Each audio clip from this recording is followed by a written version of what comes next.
Welcome to the Real Estate Syndication Show. Whether you are a seasoned investor or building a new real estate business, this is the show for you. Whitney Sewell talks to top experts in the business. Our goal is to help you master real estate syndication. And now your host, Whitney Sewell. This is your daily real estate syndication show. I'm your host, Whitney Sewell. Today our guest is Sarry Ibrahim. Thanks for being on the show, Sarry. Thanks, Whitney. Thanks for having me on. No, I'm glad to have you on the show. A little about him, his experience working as a licensed advisor, helping business owners protect assets from various risks. Also was an independent Medicare broker and consultant where he helped retirees transition from their retirement plans to their individual Medicare plans. Over time, he grew his practice to help not only retirees, but anyone looking to build a healthier financial future through asset protection. For real estate investors, he recommends asset protection solutions, which can protect their investors' assets from creditors and predators. So, Sarry, thank you again so much for your time and just sharing your expertise today. We should all be concerned with protecting our assets and just how to do that properly, no doubt about it. But it's not always it's not always a simple process, it seems. And so, I enjoy having people on like yourself that can just break it down and just give us some simple steps to make that happen. But give the listeners a little more about yourself and let's dive into this important topic. Yeah, definitely. Thank you for the introduction. So a lot of my work, especially when I merged into the financial services industry, I became a bank on yourself authorized advisor. And that's when we use the concept bank on yourself. It's a trademark. And this concept uses whole life insurance. And there's pretty much two parts to a whole life insurance policy. There's the death benefit and there's the cash value benefit. Bank on yourself is mostly concerned with the cash value part. And that cash value part is treated differently from other parts or other places you would place your cash, like your checking account, savings account, money market, and different places like that. A lot of real estate investors utilize these bank on yourself policies for their real estate portfolios, and other business owners and entrepreneurs use the same thing. People use it for retirement planning, and it's been a pleasure to help people really engineer these policies based on their needs and wants and short-term and long-term goals. Okay. So, it's foreign to me, but I'm looking forward to just diving into really what this means and how we do this. Yeah, definitely. So in terms of asset protection, the cash value and, as mentioned, the cash value in the life insurance policy is treated differently from other places. And it depends on the state you live in. If one tip is, if you Google, you can search your state and then bankruptcy exemption. So for example, if you're in the state of Florida, you would search Florida bankruptcy exemption, or in the state of Texas bankruptcy exemption. And then you can see a breakdown of exempt assets versus non-exempt assets. If you, for example, see in the state of Florida, examples of exempt assets would be like your pension, IRA, 401k, cash value life insurance, the home you live in, annuities. And then non-exempt assets in a lot of states would be like your checking account, savings, money market, brokerage account. So utilizing a proper asset protection plan would be shifting from the from the non-exempt side to the exempt side to protect from various risks. You don't have to necessarily break the law to get sued. You could just be a target based on the amount of money you make publicly. That could be enough for creditors and predators to reach out to you to try to sue you or to take advantage of that. So you want to make sure that your assets are protected from the public's eyes, if that makes sense. It does. And it's something we should all be concerned about in this business. If we're an operator and buying large apartment buildings, we're connected, maybe through a series of ways, but connected to thousands of people, right, that are tenants or that are and maybe not even a tenant, but other people just outside too that want to attack somebody. Mm-hmm. Right. Yeah, definitely. It could be, again, you don't have to necessarily break the law intentionally. It could just be somebody was able to take advantage of you. Somebody had an opportunity. Yeah. Okay. So help us get started. I mean, where do I even start to do something like this if I've never heard of it before? Yeah. So you want to reach out to a bank on yourself authorized advisor. You don't want to go to any whole life insurance agent or life insurance agent, because it has to be a special type of whole life insurance through companies that are mutually owned. So that way you can earn dividends and interest on the cash value. You want to make sure the policy is engineered properly, it's structured properly. So that way the cash grows the first year immediately, and you always have access to that cash. And when you do have access to that cash, you want to make sure that it's not going to affect the growth. So you want uninterrupted growth even when you're using that money. Okay? So the growth is not affected even if I'm using it somehow. Exactly, yes. Because when you have, for example, if you have a whole life policy and you have 100,000 in cash value in the policy, and you come across a deal, you need $50,000 in cash, and you borrow 50,000 from your whole life policy, you're not subtracting from the 100,000 cash value. You're borrowing from the insurance company using your $100,000 in the cash value as collateral. So you're collateralizing the policy. Meanwhile, you can use the 50,000 to buy your property or investment, and your 100,000 is growing, earning interest and dividends as if you've never touched it because you're using the insurance company's money and not your money. Okay, that's interesting. Very interesting. So I have to find somebody that's like yourself, or somebody that's an advisor that's familiar with the bank on yourself method, and then earning interest on the cash value from day one. We want to make sure we always have access, and then that I assume these are things we should be asking up front with this advisor and making sure that it's uninterrupted when we want to take a loan from it. Yeah, definitely. One key feature is the non-direct recognition loan feature, which means that when you borrow the money, the cash value is not interrupted. So you want to make sure that you're looking out for that you don't want to take a policy out with a company that has a direct recognition loan where you are affected if you use the money. So you want non-direct recognition loan feature. Okay. So we find this individual, we're asking these questions. Then what's next? Yeah, next is funding the policy, and it depends on your goals and your needs and wants, right? So for example, if you are looking primarily only to fund your real estate portfolio, you want a lot of cash on hand, that would look differently than somebody who wants to fund their retirement 30 years later. So it kind of depends. We have a confidential analysis where we go through the client, it takes about an hour to do, and we dive deep into their assets, their goals, their dreams, where they're at, where their businesses are, and we tailor our policy based on what we find in that confidential questionnaire. Okay.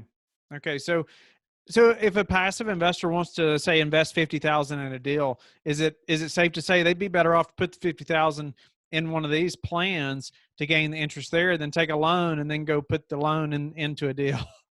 Yeah, definitely, and for a couple of reasons. One, because if they go through a lender, for example, to borrow that 50,000, let's just say they're not using cash, they're using another party's money, they're going to lose interest to that lender. The lender is going to profit from the interest. And then let's just say they use their own cash to buy the deal. They're going to lose the interest they could have earned on that money. So they interrupt the growth of that money. So with the bank on yourself, you address those two needs. One is that you're paying interest to a pot of money that you're earning dividends on. So you kind of recoup that interest. And two, your money is growing as if you've never touched that money. So you're not losing lost opportunity cost on your cash growing. Okay. So even if, let's say I wanted to buy a new house and I need to put $100,000 down for a down payment, I mean, ultimately I should do the same thing here, right? So I can gain the interest over here while also, instead of just putting it in the down payment, I could have gained all that interest over here on the $100,000. Yeah, definitely. It's recommended for any large purchases, including a down payment on a house. So yeah, definitely. I would highly recommend you use it on a down payment. And you can use it in integration with other things, like a down payment. If you want to buy a property for cash or pretty much anything, you bank on yourself. You become your own source of financing. Okay. So what's the benefit of growing this over here in this insurance plan, or some other benefits? So besides the financial benefits, there's also the asset protection benefit. So in most states, and double check this in your state, in most states, the cash value of a life insurance policy is protected from creditors and predators.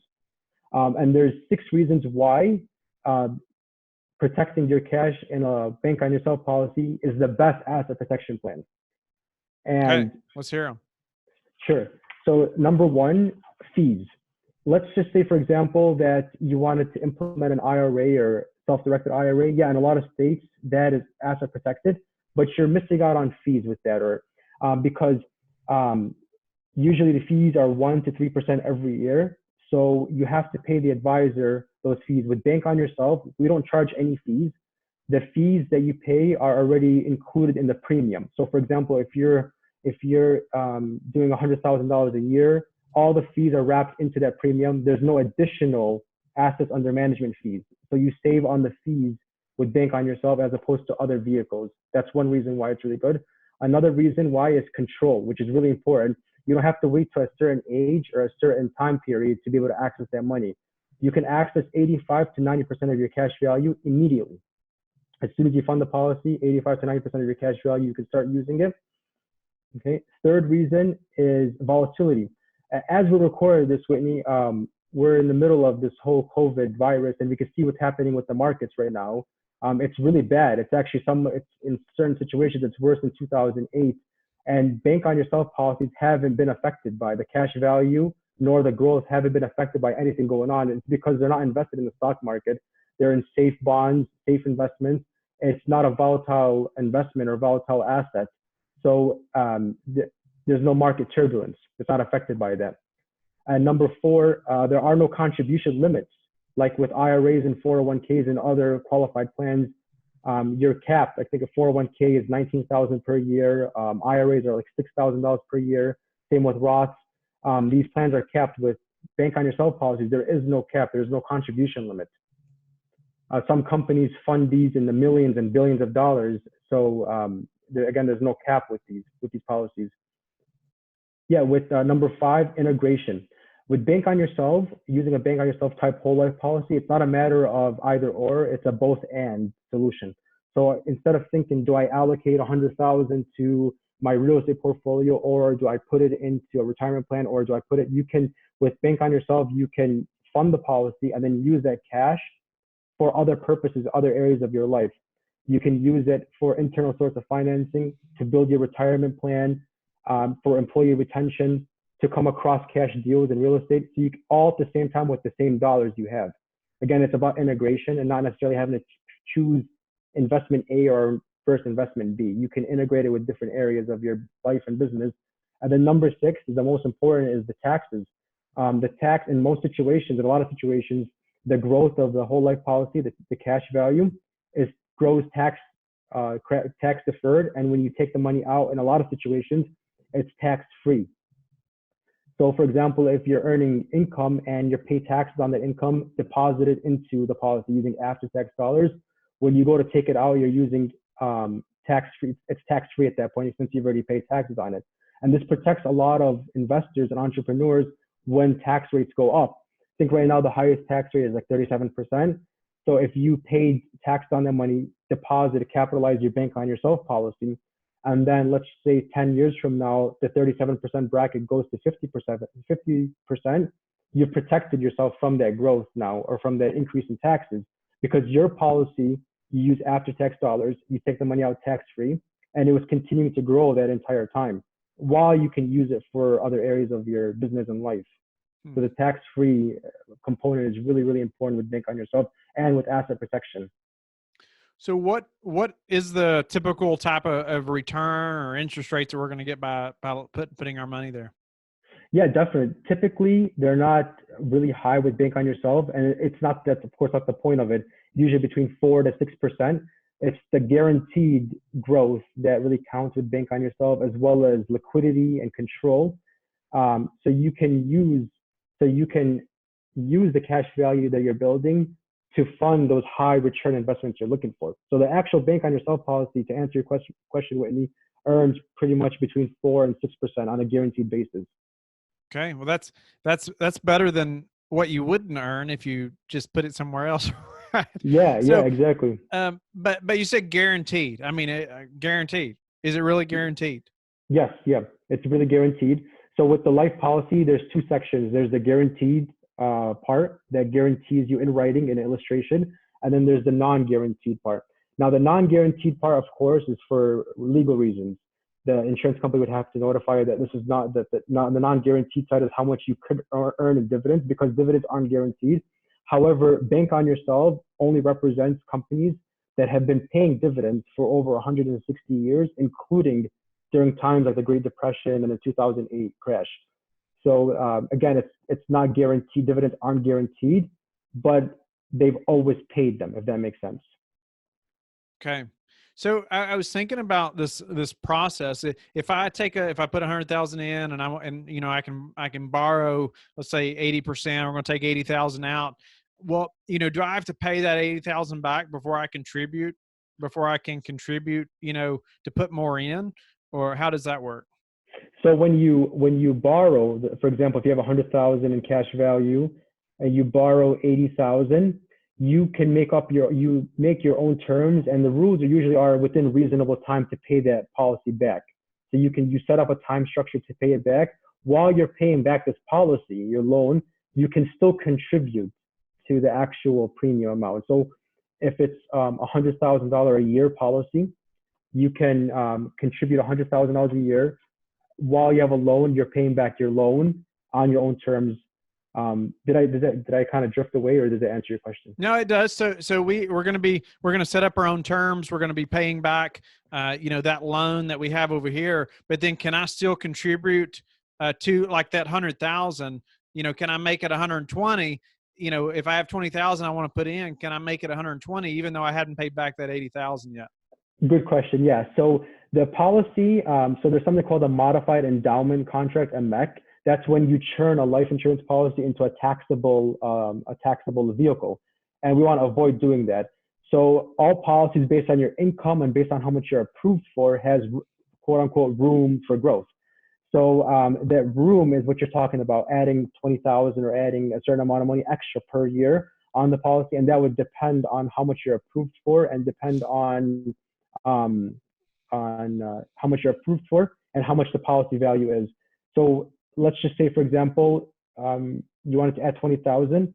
You could do something like that as long as you don't go over your limit for it to become a modified endowment contract. And a lot of times it's 20% or 20,000. That would make sense to add that to the policy. But if you wanted to add another 100,000, then you would MEC the policy. You would make it into a modified endowment contract. And we would recommend to avoid doing that to make this tax-free, to get a separate policy. Okay. I was just thinking I might borrow 80,000, then go put it right back in. Yeah. So tell me the negatives behind doing this. There's got to be something, right? It's got to be some risk or something. Yeah, definitely. So the negatives, number one, there is an insurance cost to this.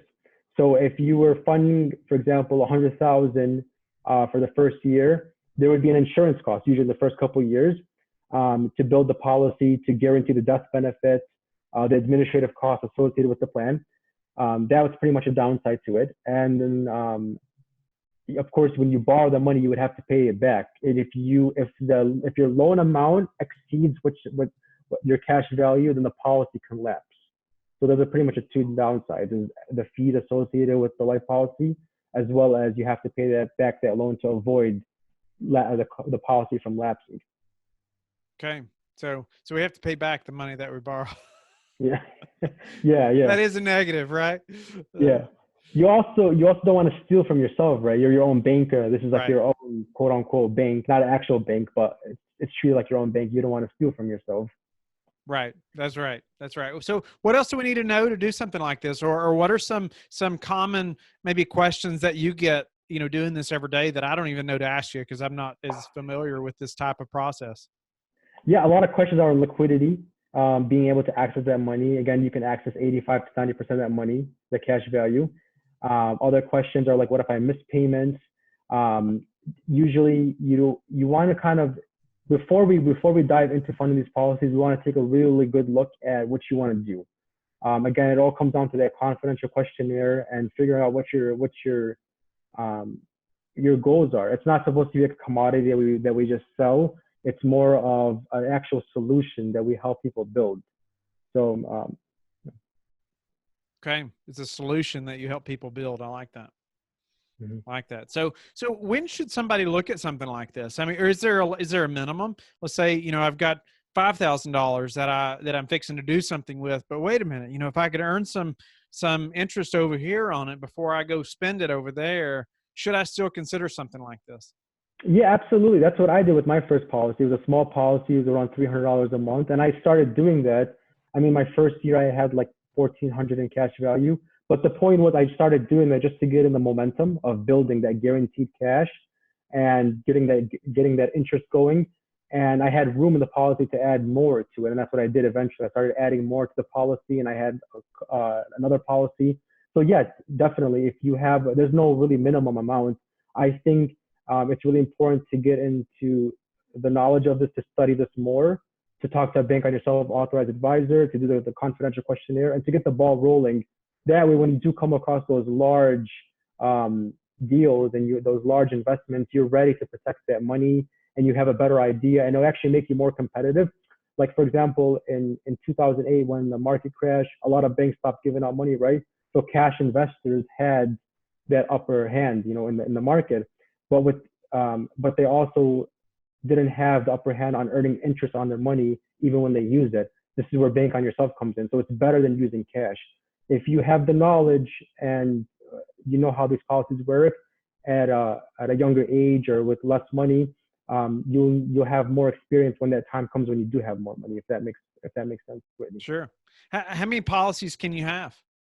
There's no limit. There's no limit to policies, no limit to contributions. It does depend on how much you make, but there's a lot of different ways that we can get you approved for different policies.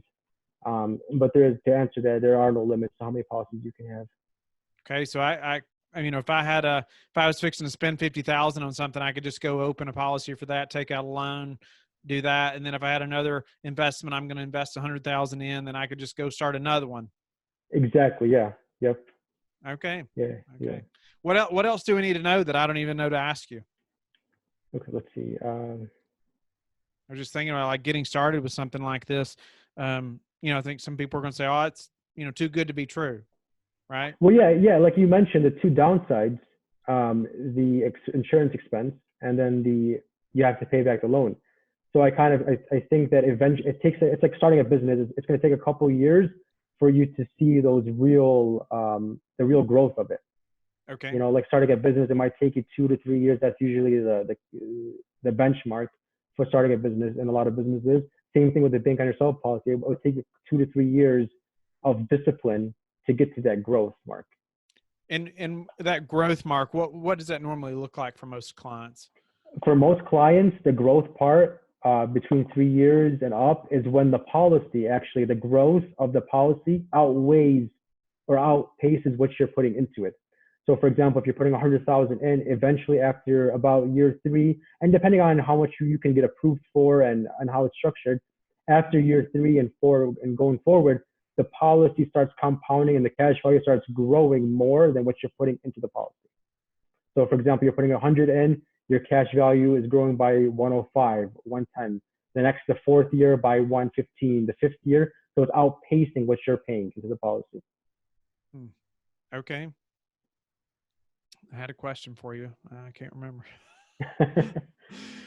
All right. So we've been putting it in. I assume that the interest that we're gaining is going right back into the policy, right? Yeah, definitely. Yeah. Okay. Mm-hmm. And then we can borrow from it as it grows, I assume, right? Yep. As it's growing, you can borrow from it. There's no credit check, no qualification period. There's no reason. They're not going to ask you, what are you using this money for? Like with a lot of, qualified plans, like a self-directed IRA or IRAs, there are restrictions, IRS restrictions on how you could use that money, right? You can't invest in your own assets. You can't touch those assets. It has to be passive, things like that. With bank on yourself, you're never going to come across those restrictions or regulations with that cash that you use. How can the money be lost? If you borrow, don't lose. Don't pay back. Or if you borrow the money, made a really bad investment, you just be on the hook to pay that back. But that'd be the same scenario if you use cash, right? Right. If you use 50,000 in cash, you lost it over a deal. It'd be the same thing as borrowing 50,000 from your life policy and then losing in a deal. Yeah. Okay. Wow. What else, Sarry? About getting started, I was just thinking any other setbacks we could think of. We're about out of time, but I just wanted to give you another opportunity if there was something that would help somebody to get started in doing this. Yeah, definitely. Reach out to a bank on yourself advisor. I'll be more than happy to help you out. All consultations are free. We get paid directly from the insurance companies, so you don't have to worry about service fees or consultation fees. It's all confidential. And we can walk through at your own pace and see what you like to implement. If you like to go as big as possible or kind of just get an idea of how this whole thing works, either way, we're more than happy to work with you. Okay. Well, just a couple of last questions. Tell me a way that you've recently improved your business that we could apply to ours. Yeah, definitely. So I'm a really big fan of like motivational books, and I came across one theory. It's the growth mindset. It's actually a book called The Mindset by Carol Dweck, and the book pretty much differentiates fixed mindset people with fixed mindsets and people with growth mindsets. And I'll give you an example. Let's say that you're a real estate investor and you invested $50,000 into a deal and you lost all of it. Now, there's pretty much two outlooks to that. There's the fixed mindset and there's the growth mindset. Fixed mindset would say you lost $50,000. That was a lot of money. You shouldn't have done that. It was a really bad decision. It's going to take you a long time to get that money back. A lot of negatives. And you're going to be affected by losing that money. The growth mindset would say, yeah, you lost $50,000, but you've never done that before. You've just gained experience now. You're part of a group of real estate investors and mentors now. You're going to learn from them. You now know what not to do in the future. So you've kind of benefited from this, losing this $50,000. So it's both investors lost the same amount of money, but the mindset changes everything. The fixed mindset, of course, would give up and go down a different route, and the growth mindset would probably become a billionaire. You know, who knows what could happen. So the mindset thing I really liked, and I think that can help a lot of real estate investors and entrepreneurs. I found my biggest changes started with me. You know, like our biggest business changes, you know, it started with me and ultimately like personal growth. And I love that stuff as well. I appreciate you sharing that. And tell us how you like to give back. Yeah, I like to give back by asking people, like a lot of referrals. I work with a lot of people. I ask them, how can I help you with your business? How can I, what will it take to grow your business or help you with your business? And a lot of times people just want more clients, and I'm happy for that. I like to refer to other people. That's how I like to give back. Yeah. Nice. Well, Sarry, thank you so much for your time today, and really just exposing us again to a method that we don't hear of very often. Just had one or two people on, I think, that's talked about this out of well over 500 shows now. And so it seems like a great opportunity. I know I'm going to investigate it more myself as well. But tell the listeners how they can get in touch with you and learn more about you. Yeah, so you can go to finassetprotection.com. That's FIN assetprotection.com. And then you can click on a calendar link and book an appointment with me or shoot me an email. Everything's in the website. I look forward to hearing from you guys. Thank you for listening to the Real Estate Syndication Show, brought to you by LifeBridge Capital. LifeBridge Capital works with investors nationwide to invest in real estate, while also donating 50% of its profits to assist parents who are committing to adoption. LifeBridge Capital, making a difference, one investor and one child at a time. Connect online at www.lifebridgecapital.com for free material and videos to further your success.